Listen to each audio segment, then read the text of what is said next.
Assalamualaikum Bapak, perkenalkan saya Dr. Habibi yang bertugas di klinik pada pagi hari ini. Dengan Bapak siapa kalau boleh tahu? Bapak Parto, Dok. Bapak Parto ya. Baik Bapak Parto, jadi di sini kita akan melakukan pemeriksaan. Ada pemeriksaan kaku kuduk, ada pemeriksaan Kranieschein, ada Brodzinski. Jadi di situ Pak nanti saya akan meminta Bapak untuk melakukan beberapa tindakan atau gerakan, dan saya harap Bapak bisa melakukannya dengan semaksimal mungkin. Bapak tidak usah khawatir karena saya akan melakukannya dengan profesional mungkin ya Pak. Apakah Bapak bersedia? Bersedia, Dok. Baik Bapak, terima kasih banyak. Saya pergi cuci tangan dulu ya Pak. Baik Bapak, mungkin Bapak bisa berbaring Pak Tabe. Oke, baik Bapak, terima kasih banyak. Setelah meminta pasien untuk berbaring, saya akan tempatkan tangan kiri saya di bawah kepala pasien. Setelah itu saya akan menempatkan tangan kanan saya berada di atas dada pasien. Nah, setelah tangan kanan saya berada di atas dada pasien, saya akan merotasikan kepala pasien dari kiri ke kanan dan memastikan apakah pasien dalam keadaan rileks. Maaf ya Pak. Oke, setelah itu saya akan kemudian menekuk kepala pasien secara pasif dan diusahakan agar dagu mencapai dada.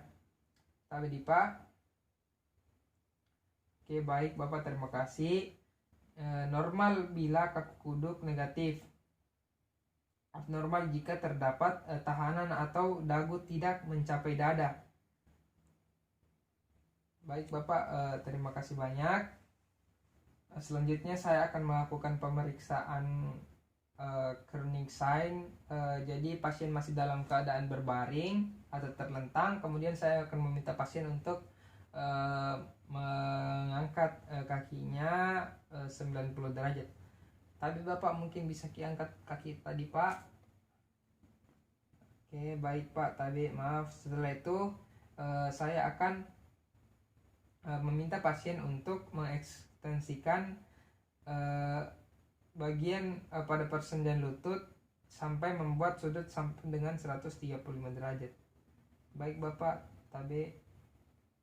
Nah, untuk interpretasi dari Kranieschein ini normal bila ekstensi lutut mencapai minimal 135 derajat atau Kranieschein negatif. Abnormal bila tidak dapat mencapai 135 derajat atau terdapat rasa nyeri. Jadi selama pemeriksaan itu kita sambil memperhatikan ekspresi pada pasien. Selanjutnya saya akan melakukan pemeriksaan Brodzinski 1. Pasien masih dalam keadaan berbaring, terus tangan diletakkan di kepala, tangan kanan.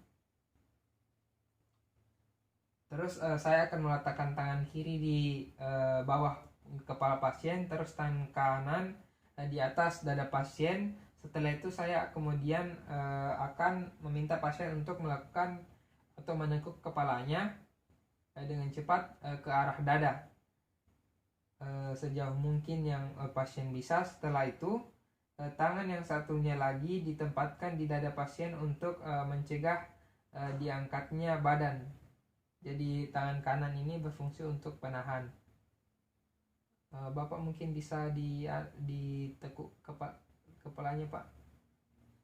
Oke, baik Bapak, terima kasih banyak. Jadi interpretasinya itu tanda positif bila kedua tungkai mengalami fleksi involunter.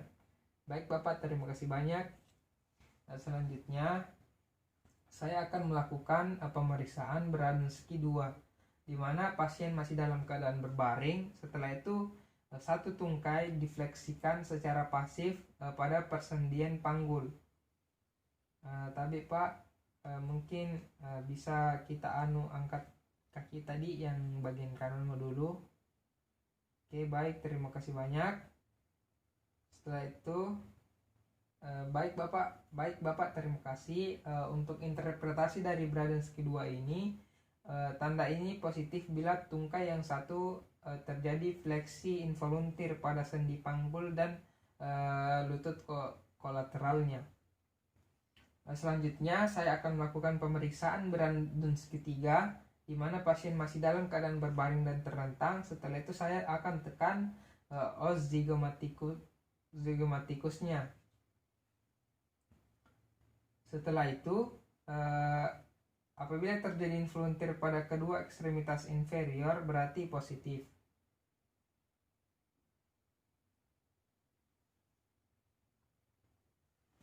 Setelah itu saya akan melakukan pemeriksaan Brandunski 4 di mana pasien masih dalam keadaan berbaring atau terlentang. Setelah itu saya akan menekan os symphysis pubis. Sampai di Pak. Apabila terjadi involunteer pada kedua ekstremitas berarti positif. Baik Bapak, terima kasih banyak. Mungkin Bapak bisa kembali lagi ya Pak. Saya pergi cuci tangan dulu ya Pak. Baik Bapak, pemeriksaan hari ini sudah selesai. Terima kasih banyak Bapak sudah mau bekerja sama dengan baik ya Pak. Cepat sembuh Pak. Assalamualaikum warahmatullahi wabarakatuh.